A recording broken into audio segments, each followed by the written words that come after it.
PMAC. So 4:55 is practice for you guys today at the indoor. We'll have interviews today at 1 o'clock with the players following Coach O. And then if you can silence your phones and raise your hand if you have a question, we'll get a mic to you. Coach?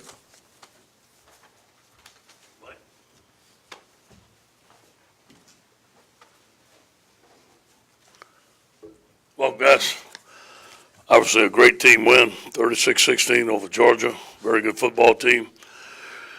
Took a total team effort. Proud of the team and assistant coaching staff. They did a tremendous job all week. On offense, 0 turnovers, big part of the game. 475 yards, 275 rushing, 4 for 4 on fourth down, 17 points in the fourth quarter. Our whole goal was to attack the whole game. We wanted to stay on the attack. We took shots downfield. We were aggressive on fourth down. What a great job by Steve Insminger and the offensive staff. On defense, we held Georgia under 27 points under the average, 163 yards less than they were used to. 2 interceptions. We played with great effort. I think Dave made some tremendous adjustments throughout the ball game. This was a very, very tough football team. I thought Ed Alexander, nose tackle, had one of his best games, along with Grant Delpert and Devin White. Special teams, another lights-out performance, 5 for 5 on field goals, 3 for 3 on PAT. Cole Trace, 18 points. But I was watching the film this morning. You got to give credit to Blake Ferguson and Josh Growden, man. Those snaps are right on the money. The protection's right on there. Just a total team effort. The 2 turnovers, the stopped fake field goal by Grant Delpert is one of the best plays I've ever seen in football. He was rushing. You guys seen it. He felt the wing go out. He comes to cover the wing. Devin had the wing covered. He went and tackled the kicker. It was just one of the most spectacular plays I've seen as a coach. On the kickoff, Ed Parrish caused the fumble. Those were very, very important turnovers for us, and it was good to see Avery Atkins going down there and recover it. Tell the truth, Monday, we're going to digest it, look at it, and move forward. We have a tough Mississippi State team coming in, out physicals us last year on both sides of the football. We still have that taste in our mouth. This is a very good football team, led by Nick Fitzgerald, one of the best quarterbacks we're going to see. They switched up their offense a little bit against Auburn and had 369 yards rushing. It was a dominant effort by them. On defense, Jeffrey Simmons is probably the best defensive tackle in the country. Montez Sweat is one of the best pass rushers. They have skilled people. This is going to be a tremendous challenge. I invite our fans to come out early. It's homecoming night, Saturday night in Tiger Stadium. I want to thank them for the support. And the Georgia game, it definitely made a difference. It was a home field advantage, and we're going to need it again this Saturday night. Any questions?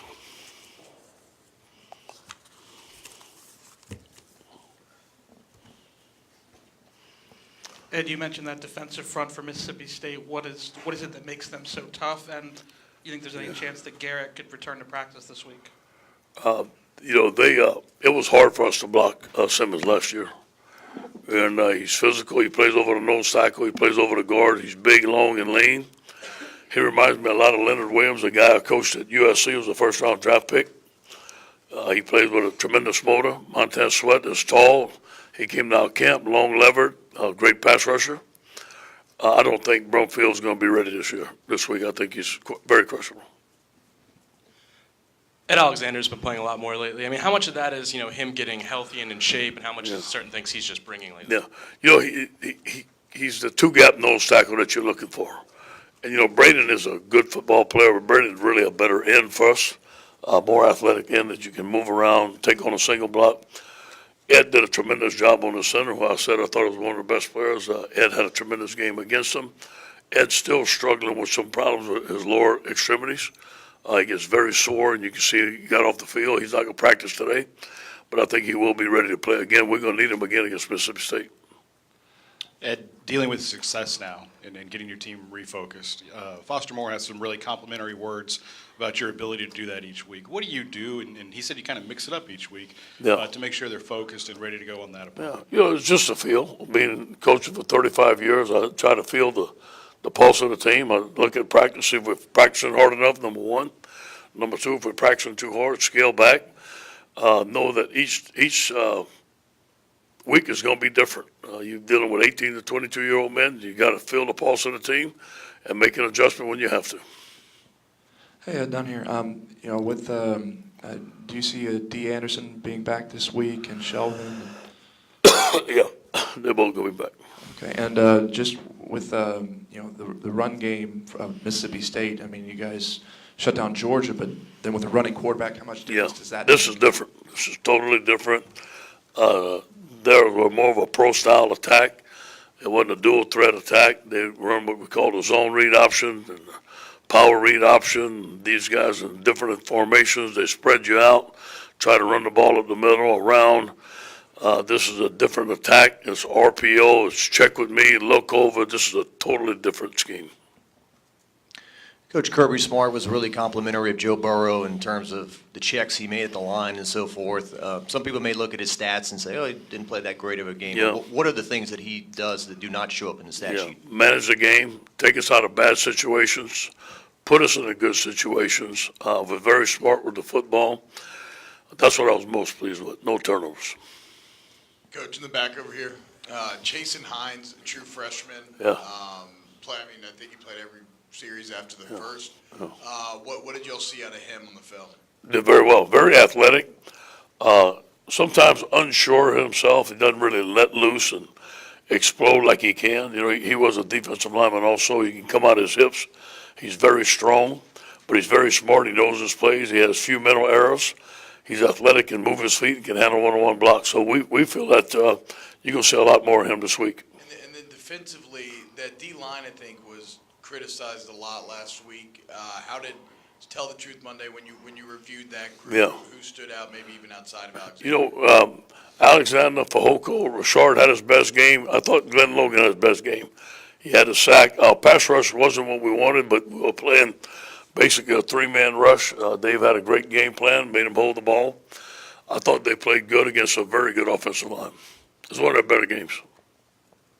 Ed, it looked like Mississippi State was trying to make Nick more of a passer earlier in their year and kind of turned him loose against Auburn. Just speak to his ability and kind of where he's at now as a quarterback and as a runner at that position. Yeah, obviously we knew he can throw the ball, but he is a very dangerous runner. He can pick and choose his holes. He likes to run in between the tackles, and he's a big, strong quarterback. We watched it this morning and watched his runs, especially against Auburn. He's very dangerous. He can get up the field. He can make you miss. Very smart with the football, ride in the side, make decisions. This is going to be one of the best quarterbacks we'll see all year. Coach in the back here, Cole Tracy was 5 for 5, and if you take those away, I mean, the game's a lot closer than it was. So, I mean, how important is it going to be to have a guy that you can send out there and you know he's going to send it through the uprights for these next couple of Yeah, games?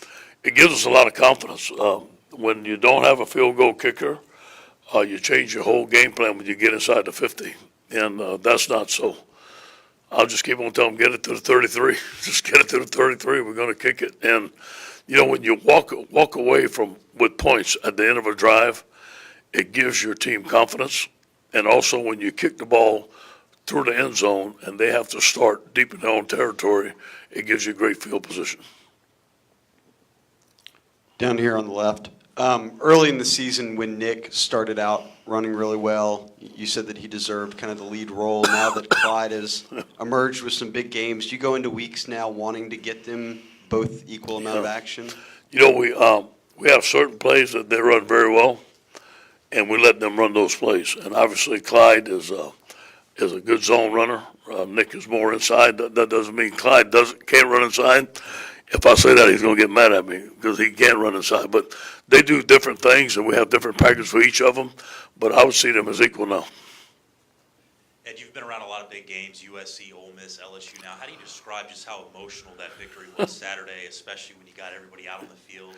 Is that something that we know the players embrace it? Do you embrace that as a head coach? Yeah, sure. I mean, it's good for recruiting. It's good for our fans. It's never going to be about me. I was just happy for the LSU family.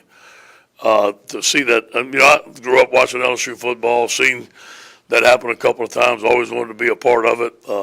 But you're so entrenched in the X's and O's and the motivation that you don't know what's happening at the time. I still haven't seen a picture yet, but me and my wife on the field, thank God we had security guards, but I was just so happy to see the fans where they were, Never loved Brian Madden more in your life, have you? That's right. That's right. Could you talk a little bit more about what Shea was talking about, just Clyde's ability to get to the edge and Yeah. stretch the defense sideline Yeah, to sideline? he's a good outside runner. He's a counter runner, edge runner. Not to say that he can't run inside, but those are the things that he does really well. Coach, right here. Through 7 games, exact same number of rushing yards and passing yards, 1,415. Yeah. Big picture question, what do you like about the offense so far this year, and, Yeah. and what are the areas you'd like to keep improving? Yeah, I like the daily operations. I know that when I walk into that meeting, we have 7 coaches, whatever the amount of coaches that are in there, working on football all day. They're on the same page. They're led by Steve Ensminger. I know they're giving the LSU Tigers their best shot. We are covering everything from A to Z. We watch every bit of practice film. If it's broke, we fix it. They're doing everything I ask them to do. I know when I go in there and I make a recommendation, they do it right away. Okay, Coach, good. Sounds like a good idea. I know on game day that Steve Ensminger is going to be able to take what the defense gives him. He's going to be able to make adjustments, so with our staff. I think we have a very cohesive staff, and I think that's the thing I'm most pleased with. Coach, a lot of teams have had an open date, and you haven't. You've been grinding here for a while. Is there kind of a feeling of, hey, let's just find a way to win this game, and we've got that on the other side there? Yeah, I know Mississippi State had an open date, but it's not going to be about them. We just got to stay to the process. We can't look past Saturday. We can't look past anything else. Today's Tell the Truth Monday. I know our team must be tired a little bit. I realize that. I'm going to pull off on them a little bit this week. But we got to get, this is a big game for us. It's going to be a physical game against a very talented football team. We have to get ready to go again. Ed, your defense, the pass defense was struggled against Louisiana Tech, came back against Ole Miss, and performed well. The run defense struggled against Florida, came back last week against Georgia and did well. A little bit of a pride situation. Yeah. Did you see how these players reacted to having a bad outing? That's a good point. You know, we have a thing today called Tell the Truth Monday, as I've said many times, and we put up what we did well. And then we put up 3 things we did well on offense, defense, and special teams. We put 3 things that we must and will improve. And those are the things that you're seeing. We have a saying, if it's broke, we want to fix it. This past week, it was Kerry Vincent, Jacoby Stevens, but we've seen it with Racy McMath. You finding guys' abilities and making Yes. them, putting them in positions to win. Yes. Could you speak to their plays this weekend, but also big picture, how you're just maybe identifying a guy here or there that can make a difference in a game? Yeah, we feel that Jacoby Stevens is an outstanding athlete. We need to find him some places to play. He had 1 play and 1 sack. That's a pretty good ratio, so we need to play him some more. You've seen John Trey Kirkland move on offense. I think John Trey is going to play better. Racy McMath is a move tight end for us. And also Racy is doing tremendous on special teams. And who was the other one you mentioned? I was just saying, with finding something a guy does well and making sure. Yes. Yes, we're doing that. We are always looking at our roster. You know, I don't like sitting on the sideline when I see 11 guys on the football field and I see a better athlete sitting on the sideline. That's not LSU football. We want to put our athletes in best position to make plays, and that's my job. Coach, on your right, you mentioned every time we talk about Avery Atkins, it's him kicking the ball through the end zone. The fumble recovery was kind of amazing. I mean, he got super aggressive going to get it. Is that we just seldom see that from kickers. Is that something that is taught with Greg McMahon, or is that something with Avery that we just don't ever get to see? I would say that's a combination of both. It surprised me, to be honest with you. His aggressiveness. He's a quiet, mild-mannered kid, but, he's a stocky kid, so he can go in there and battle. Very smart, 4.0 grade point average. Just a competitor. And Greg wants all 11 going for the football, but when I saw him get out that ball, it was kind of a cool thing to see. Hey, Coach, over here. Michael Divinity has seemed to really come on as of late the last couple of weeks. Just what do you see from him and what his role could look like? Michael's tough. I like Michael. He's got an energy about him. He's got a seriousness about him. He's very smart. He's a good pass rush. He's got a nice spin move. He's gotten a couple sacks off his spin moves. He comes to play. He plays with a high motor. Coach, I know back here, I know a couple times I've asked you about the 4th down decision-making process this year. Obviously, this last game, that was a huge element of the game. It seemed like were you even giving the go-ahead, or was it kind of predetermined if we get in within this distance, we're just rolling? If we had a shot, we were gonna take it. There was 4th and 1 or less, we were going for it, even on the 38. And,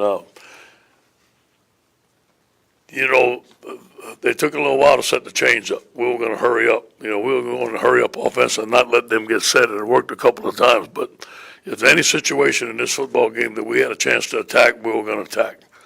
That 38 was a little dicey, but it worked.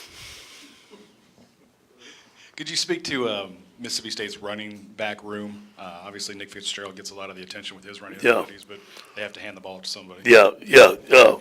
Kid's name is Colin Hill, really good running back. Yeah, good special teams guy, really good running back. I think he's 5'9", one of those short, stocky guys. Really good. They always have tough running backs. I've played them many a times. This is a tough physical team, but he is another tough physical running back. Coach in the back here, Kirby Smart really attested his loss to your team's ability to be more physical. How have you seen that grow in your team in the past couple games? And I mean, how important is it going to be moving I attribute that to the way we practice. Number 1, let me say number 2, the way we practice. Number 1, the way we recruit. I think if you come to LSU, you coach at LSU, physicality is a part of your DNA. And that's always been LSU football. And some people like that, some people don't. The people that don't come here. And we practice physical. We go one-on-ones on Tuesday. We have competition Tuesday. We have 9-on-7. So the guys like it. They like that being a part of the game. And that's a big compliment coming from them because they're very physical. How much has Mississippi State's offense this year changed versus last year? Obviously, some different personnel, but do you guys go back to the tape from a season ago and kind of see what happened, or do you watch a lot of Definitely. this Yeah, year? definitely. There's a lot of same plays. A lot of same plays. It is very, very similar. Coach, it may rain Saturday. You had the Ole Miss game that you dealt with and whatnot, but how do you guys prepare if you think it's going to be that case? Same way, we don't talk about the elements, but if there's a chance for rain, we'll have a rain ball, practice with a wet ball, do all that stuff, and whatever it takes, go win the game. Hey, down here, with Thaddeus Moss, you said you might have a couple plays on Saturday. Yeah. Didn't dress out. I mean, is he just kind of slowly recovering, or is it kind of what's? I'm trying to figure it out myself. Yeah. And sometimes he practices and feels better. It's a lingering injury, and when it gets down to game time, he doesn't feel like he's full speed and stuff like that. So it's something that he's not completely healed.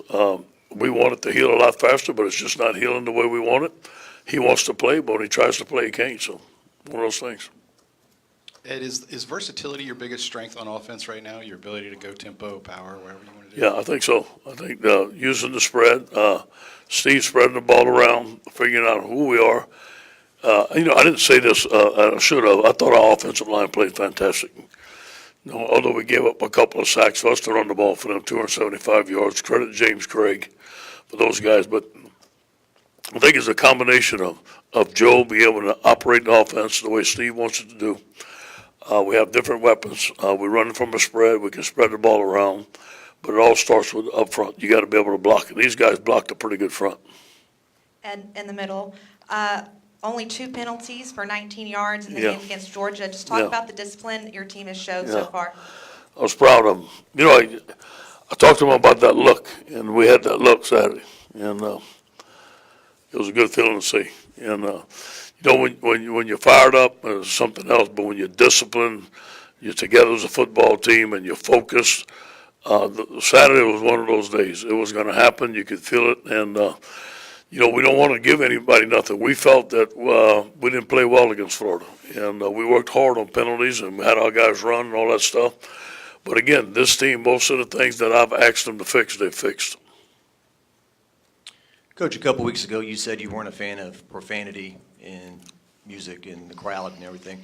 It's kind of a hot topic after this Yeah. weekend again. Is there a fine line between a college atmosphere and keeping it classy, or what's your take? Here again, it's not my business. It's not my decision. I love our fans. I love the tunes. I love all that stuff. But the words used, I would prefer those words not to be used. Coach, it seemed like one way that y'all dealt with that pass rush, Georgia, was that tempo, just get everybody dog-tired out there. At what point during the week did y'all start to think that might be something you could exploit? Monday, we had to attack. We had to get it. We were pissed on Monday. okay, so be honest with you. And said, hey, we're not gonna do that again. Let's go for it. And not that we didn't go for it against Florida, we just had to change our mindset. We just was gonna go sit in there. We're gonna do everything that we could and hurry up. You know, you see those big defensive linemen that they have, and you're wearing them out in there. Hurry up was a big part of the game plan. But you got to be careful, especially if their offense is moving the football. We don't want to go hurry up and tire our defense. But we talked about it. We'll talk about it as a staff, and we were going to attack and stay on the attack. We did. A little off topic, but did you see the Braden Villy haka in the pregame? Mm-mm. Oh, all right. You gotta check it out. All right, guys. I hope you have a great day. Go Tigers.